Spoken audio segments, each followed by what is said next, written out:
Wabarakatuh.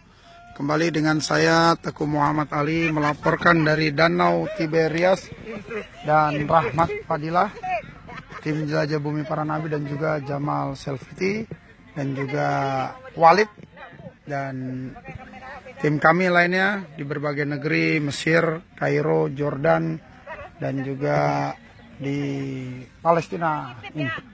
Baik, kita akan melihat sekitar Danau Tiberias yang salah satu tanda dari akhir zaman, yang dimana mengeringnya Danau Tiberias akan keluarnya Ad-Dajjal, ya.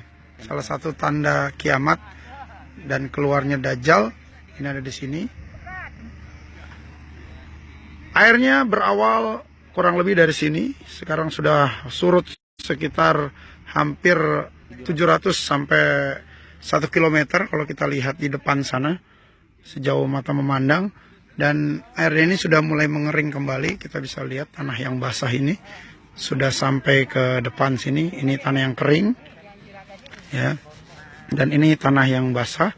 Dan di sana itu ada dataran tinggi Golan dari negara Syria. Dan juga di sebelah kanan kita negara Jordan. Dan di sebelah sana Yerusalem, Jordan, Syria seberangnya. Danau Tiberias ini dikuasai hampir 90% oleh pemerintah Israel dan kurang lebih 10% bahkan tidak sampai oleh Jordan. Baik, mungkin akan ada sedikit cerita bagaimana salah satu tanda akhir zaman dan keluarnya Dajjal. Silakan bercerita Ustadz Rahmat. Assalamualaikum warahmatullahi wabarakatuh. Apa kabar Bapak Ibu semua, masyarakat Indonesia? Di sini kami sudah sampai di Danau Tiberias. Ini adalah salah satu tanda akan keluarnya tanda kiamat besar, yaitu mengeringnya Danau Tiberias. Di dalam hadis yang sangat panjang diriwayatkan oleh Imam Muslim, juz 8 Kitabul Fitan, dikisahkan bahwa sahabat Nabi yang mulia yang bernama Tamim Ad-Dari, asalnya adalah seorang Nasrani, beliau pergi berlayar, ya, beliau pergi berlayar ke timur kota Madinah, yaitu beliau terombang-ambing oleh gelombang selama 1 minggu. Kemudian beliau terdampar di satu pulau di timur kota Madinah. Wallahu alam, apakah itu di Teluk Arab atau di timur Laut Samudra Hindia. Kemudian di pulau itu beliau bertemu dengan makhluk yang sangat aneh yang bernama Jasasa. Kemudian Jasasa memerintahkan Tamim Ad-Dari untuk menemui seseorang yang akan bertanya 4 pertanyaan kepada Tamim Ad-Dari.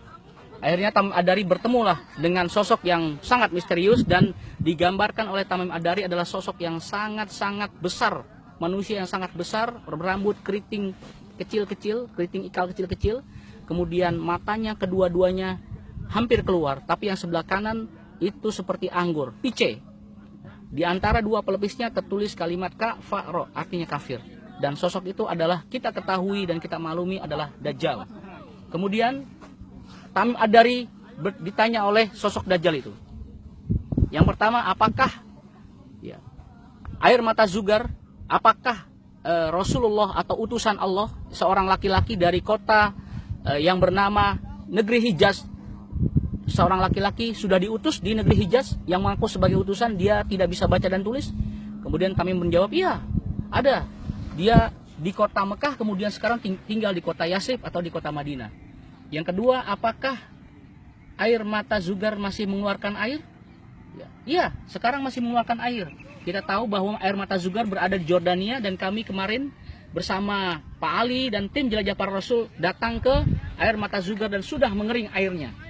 Yang ketiga, apakah kurma di tanah Baisan masih mengeluarkan buah?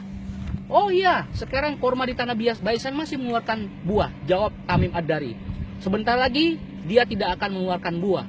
Kemudian pertanyaan keempat, apakah Danau At-Tabariyah masih mengeluarkan air dan dialiri oleh sawah dan kebun? Oh masih. Sebentar lagi akan mengering. Sekarang kita lihat dengan mata kepala kita sendiri, danau ini sudah mulai mengering. Berarti dengan hadis ini kita akan menantikan tanda kiamat besar, yaitu keluarnya Ad-Dajjal. Maka dari itu kita sebagai umat Islam sebagai umat muslim harus membaca tanda-tanda zaman bahwa kita akan datang, akan menantikan tanda kiamat besar, yaitu fitnah Dajjal. Waspadalah, waspadalah, ikuti apa kata ulama, ikuti pada apa kata Quran dan hadis, segera mengkaji tentang bab-bab fitnah Dajjal, maka insya Allah dengan doa kita akan selamat dari fitnah Dajjal. Demikian laporan kami dari Danau Tiberias. Assalamualaikum warahmatullahi wabarakatuh. Bagaimana cara menghindari Dajjal?